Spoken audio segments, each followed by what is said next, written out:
Have you ever felt that sting of comparison? That tightening in your chest when someone else succeeds? Have you ever asked yourself why joy for others sometimes feels like a personal loss? Welcome back to our channel, where we dive deep into the emotional landscapes that shape our inner lives. Today, we take on one of the most corrosive yet common emotions, jealousy. And more importantly, we explore how to break free from its grip and reclaim a heart that rejoices in the joy of others. Jealousy is not a mark of weakness, but a signal. A signal that there is an unmet longing within us, a hidden fear that we are not enough. But what if we told you that within jealousy lies a doorway to freedom, that the very emotion you dread can become your teacher, guiding you to greater peace, deeper self-understanding, and genuine connection? Let us now walk together through the shadows of envy into the light of clarity and compassion. In a small coastal town, a woman named Clara ran a modest cafe that served freshly baked pastries and herbal teas. She had built the business from scratch, investing years of effort and soul into every detail. For a while, the cafe thrived.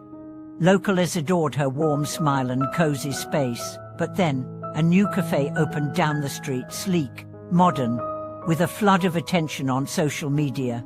Overnight, Clara's regulars began drifting away. She watched her sales drop, her confidence wither, and her thoughts darken. The hardest part wasn't the competition, it was the feeling in her chest each time she saw photos of the other cafe packed with smiling customers. It felt like a betrayal. It felt like defeat.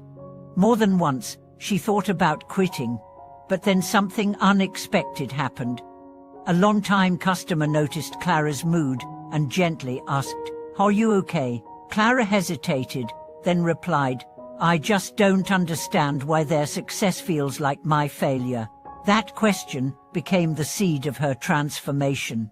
Clara began journaling, not about her cafe, but about her jealousy. She wrote every uncomfortable thought. Slowly, patterns emerged, memories of childhood, where praise for others often meant less love for her. Feelings of invisibility, fear of being forgotten. She realized jealousy was not about the other cafe, it was about her old wounds resurfacing. This is how jealousy works. It masquerades as resentment toward others, but it is always a mirror, reflecting our own self-doubt. It tells us stories like, "There's not enough for everyone," or "Their light dim is yours," but those stories are illusions. There is enough. Their light is not your darkness. Their success does not mean your failure. Jealousy is a shadow that thrives in silence. When we pretend it doesn't exist, it festers. But when we name it, hold it, and explore its roots, it begins to soften. We see it not as a flaw, but as a flag waving to tell us where healing is needed.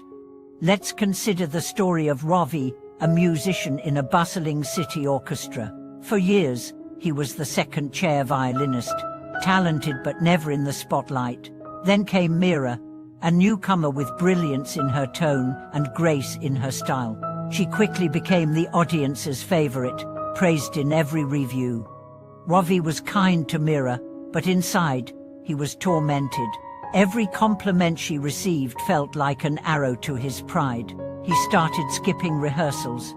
His music grew stiff, until one evening, while alone in the rehearsal hall, he found an old letter from his late grandfather, a composer who had mentored him in childhood.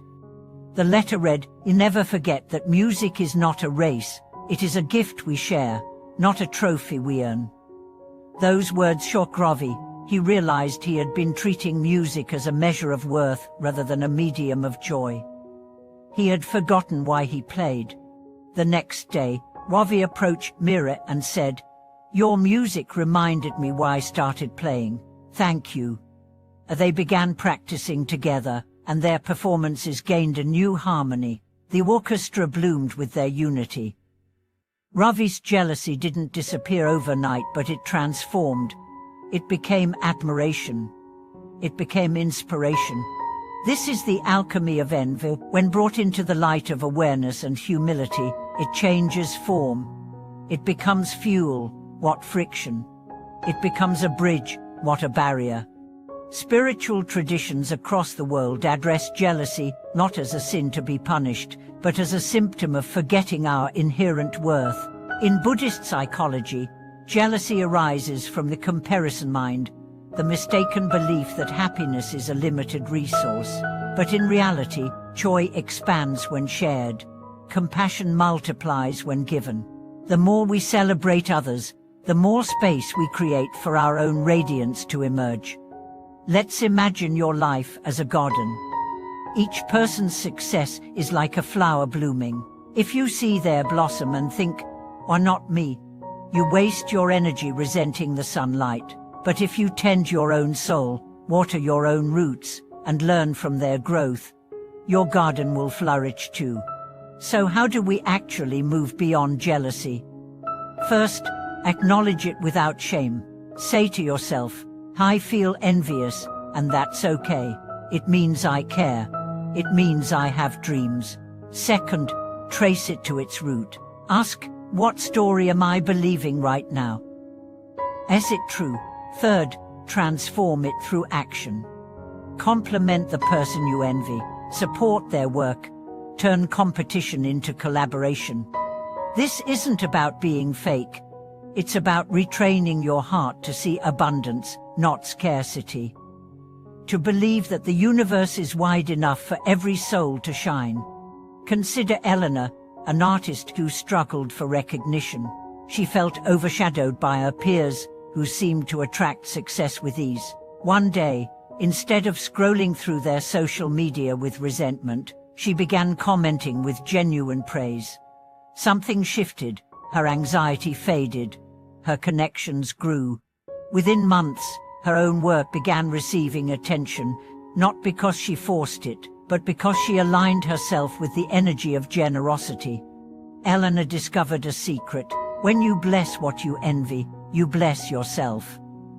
When you rejoice in others' gifts, you prepare yourself to receive your own. Even neuroscience supports this.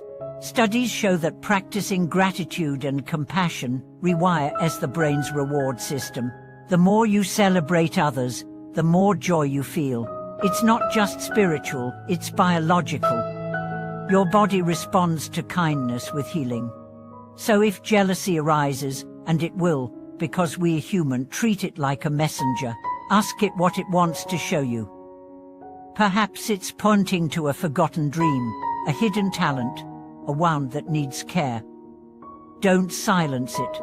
Listen, learn, then let it go. Remember, jealousy is not who you are. It's a visitor, and like all visitors, it leaves when it is seen, understood, and released. Thank you for watching this video. If this message spoke to your heart, share your journey with us in the comments. Have you ever transformed envy into something beautiful? Don't forget to like, subscribe, and join us again for more stories of inner growth and emotional freedom. Until next time, may your heart be light and your joy be shared.